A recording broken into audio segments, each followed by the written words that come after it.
And in this section, I would like to discuss interval estimation, and I would like to start with some basic ideas.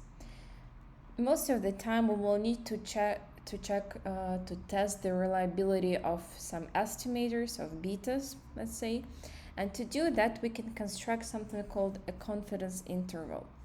So on this slide, you can see the general form of such an interval. So where beta 2 with the hat, this is the estimated coefficient, so this is the one that we estimated. Delta, this is some arbitrary number that I will, on the next slide, I will show you how to choose. Beta 2, this is the true population estimator that we are actually interested in, but due to data limitations, unfortunately, we cannot estimate, right? Because we only have a sample, and to have beta 2, we need the whole population. Beta 2 with the hat, this is the same estimated coefficient as before, and delta, this is the same arbitrary number. On the right side, we have 1 minus alpha, which is a confidence coefficient, where alpha is the level of significance. And from this bracket, you can see that alpha lies between 0 and 1. Beta 2 minus delta, so this part of the equation, this is the lower confidence limit. Beta 2 plus delta, this is the upper confidence limit. And very important, interpretation. So let's assume we set alpha at 5% or 0.05. Then we can say that the probability that the interval shown here includes the true beta 2, right? The population beta 2 is 95%. 1 minus 5%, 95%. And this is, I would say, the very, very correct interpretation. If some of you decide to say that the probability that beta 2 lies between this value and this value is 95%, this will be incorrect, and this interpretation will not be accepted.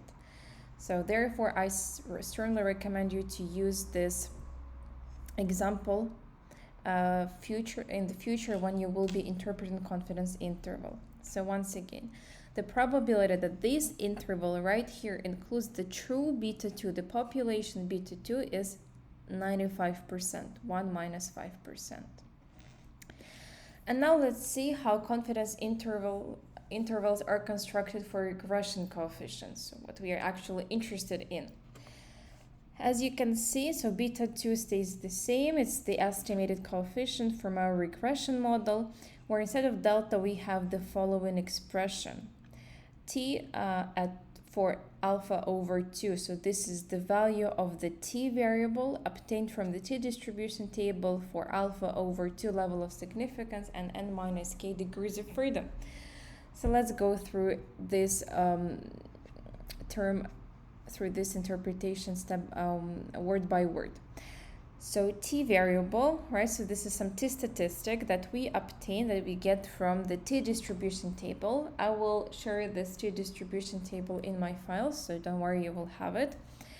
For alpha over 2 level of significance. So let's say if we set alpha at 5%, then alpha over 2, this will be 2.5%. Or if we set alpha at 10%, then alpha over 2, this will be 5%. N minus k, degrees of freedom. So n, this is the number of observations. This is the sample size. And k, this is the number of parameters, the number of betas. Since in this lecture we are talking about a 2-variable model, then there are 2 parameters, 1 intercept and 1 slope. Therefore, in our case, k will be equal to 2.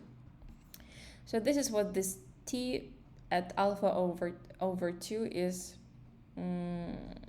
let's say, is equal to.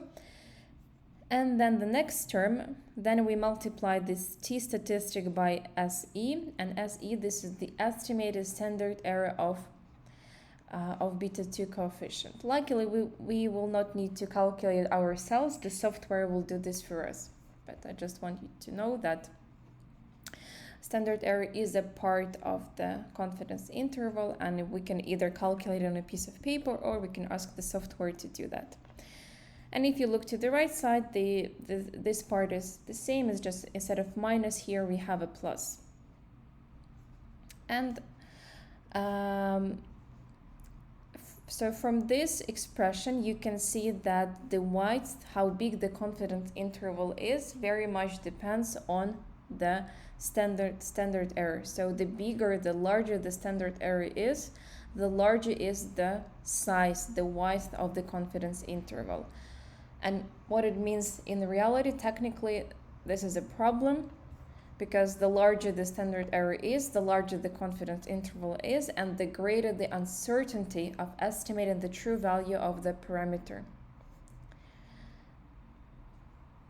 So once again, right, the larger the standard error is, the wider the confidence interval is, the more uncertain we are about the true population value of beta 2, right? Because it will be lying in a bigger interval. So it means that it might be equal to a larger number of numbers than if we had a smaller confidence interval.